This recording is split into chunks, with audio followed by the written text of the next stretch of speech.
गुजरात चुनाव के अंदर की हलचल क्या है? गुजरात चुनाव में अंडर करंट कौन पैदा कर रहा है? क्या मोदी की विरासत कायम रहेगी? गुजरात चुनाव में कांग्रेस कहां है?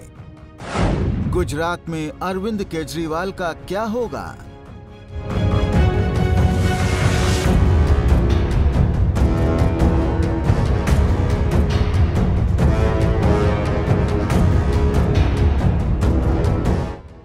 गुजरात चुनाव में पहले चरण का मतदान 1 दिसंबर 2022 को है।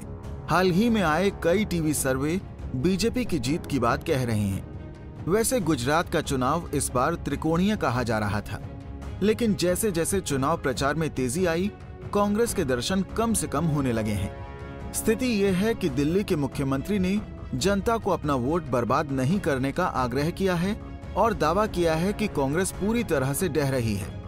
वर्तमान चुनाव प्रचार में देश की सबसे पुरानी पार्टी तस्वीर से काफी हद तक गायब दिख रही है। अरविंद केजरीवाल की आम आदमी पार्टी और बीजेपी का चुनाव प्रचार अभियान कांग्रेस से कहीं ज्यादा दिखाई दे रहा है।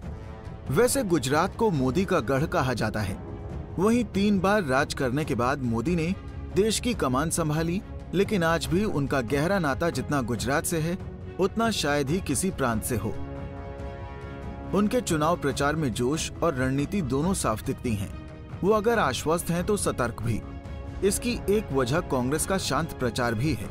जहां एक तरफ बीजेपी और आम आदमी पार्टी इस चुनाव में भारी भरकम प्रचार कर रहे हैं, ऐसे में कांग्रेस इस तड़क भड़क से दूर वोटरों से प्रत्यक्ष रूप से जुड़ने का दावा कर रही है। गुजरात कांग्रेस के अध्यक्ष अमित चावड़ा ने हाल ही में बताया कि बीजेपी ने पिछले 27 सालों में काफी संपत्ति अर्जित की है। उनके मुकाबले में हमारे पास चुनाव लड़ने के लिए इतना बजट नहीं है। हमने विज्ञापनों पर पैसा बर्बाद नहीं किया है, बल्कि इसके बजाय मतदाताओं से सीधे संवाद कर रहे हैं। जमीन पर पार्टी का संदेश 2 अभियानों के आसपास केंद्रित है, जिसमें कांग्रेस नु काम बोले छे, मतलब कांग्रेस का काम बोलता है, और कांग्रेस के 8 वचन, मतलब कांग्रेस के 8 वादे शामिल हैं।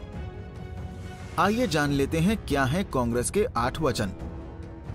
कांग्रेस के 8 वचनों में घरेलू महिलाओं, शिक्षा, युवाओं, कोरोना पीड़ितों, स्वास्थ्य, किसानों और गुजरात की सुरक्षा को लेकर वादा किया गया है।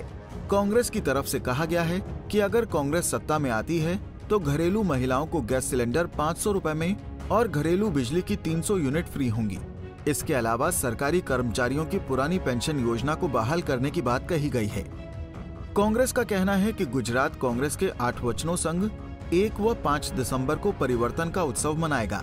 इन वचनों में केजी से पीजी तक के लिए लड़कियों की शिक्षा मुफ्त, अंग्रेजी माध्यम के 3000 नए स्कूल खोले जाने की बात है। वहीं 10 लाख युवाओं को सरकारी नौकरी, कॉन्ट्रैक्ट की जगह पक्की नौकरी व बेरोजगारों को 3000 रुपए भत्ता दिया जाएगा।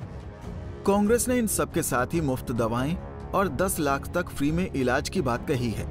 वहीं 3 लाख रुपए तक किसानों का कर्ज माफ, किसानों के बिजली बिल माफ, कोरोना से जान गंवाने वालों के परिवार को 4 लाख रुपए की आर्थिक मदद का वचन दिया है। ये जानना भी रोचक है कि गुजरात की जनता किन मुद्दों पर वोट देगी। हाल ही में एबीपी न्यूज ने सी वोटर के साथ सर्वे करके इसे समझाया। वैसे गुजरात पर किए गए कई सर्वे में बीजेपी की जीत को तय बताया गया है। Bureau report with news.